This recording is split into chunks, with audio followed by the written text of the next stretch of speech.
সবাইকে জানাই শুভ সপ্তমী। ষষ্ঠী দিয়ে শুরু হয়ে গেছে মায়ের পুজোর ঘট স্থাপনের পুজো বিধি। এইখানে তোমরা অনেক ফুল দেখতে পাচ্ছ।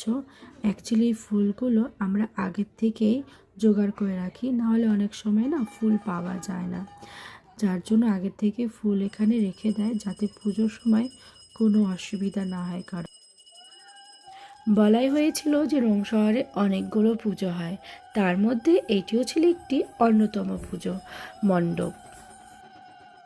শুরু হয়ে গেছে পুজো। মণ্ডপে মণ্ডপে থাকবে সাথে ঢাক ঢোলক, সঙ্গে থাকবে কাসর, বাজবে এবার আনন্দেতে মাতবে সবাই ভরে। এইবার নাকি পুজো হচ্ছে রোম শহরের দিকে। একটু মজার ছলে এটা করলাম, কিছু মনে করো না। যারা বাইরের শহরে থাকো রোমের, তারা কিন্তু অবশ্যই রোম শহরে এসে পুজো দর্শন করে যাবেন। অনেকগুলো পুজো হয়, প্রায় 6টার মতন পুজো হয়। একদম দেশের মতন না হলেও খুব আনন্দ হয়, আসবেন দেখে যাবেন। পুজো শেষ হয়ে গিয়েছে, তারপর আমরা এখানে অঞ্জলি নিচ্ছিলাম। পরে ছেলে মণ্ডপে গিয়ে কার্তিকের দেখা করে কার্তিকের সাথে সংযোগ স্থাপন করছে। বলছে যে, ও কার্তিক ঠাকুর, তুমি কি আমাকে তোমার ওই তীর্ধনুকটি দেবে? আমার ভয়েসে একদমই 12টা বেজে গেছে, বলে লাভ নেই, তার জন্য কথাগুলো শুনতে একটু এরকম লাগছে। তারপরও চেষ্টা করছি ছোট্ট ভিডিও ক্লিপ দিয়ে তোমাদের মাঝে আমাদের রোম শহরের পুজোগুলো ফুটিয়ে তোলার জন্য।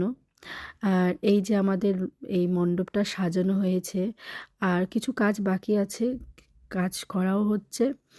আর সুন্দর মণ্ডপ সাজিয়েছে, এইদিকে বাচ্চা কাচ্চারা সব নাচে খেলাধুলায় মেতে উঠেছে, সাথে আমার দুটো। এই যে আমার ছেলে কোলে উঠবে না, কারণ সে কারো কোলে উঠতে একদমই পছন্দ করে না। ও শুধু দূর থেকে মজা নেবে মা বাবার কোলের থেকে বসে বসে, নাহলে কারো কোলে যায় না। আর এদিকে আমার মেয়ে নেচে নেচে আমাকে দেখাচ্ছিল।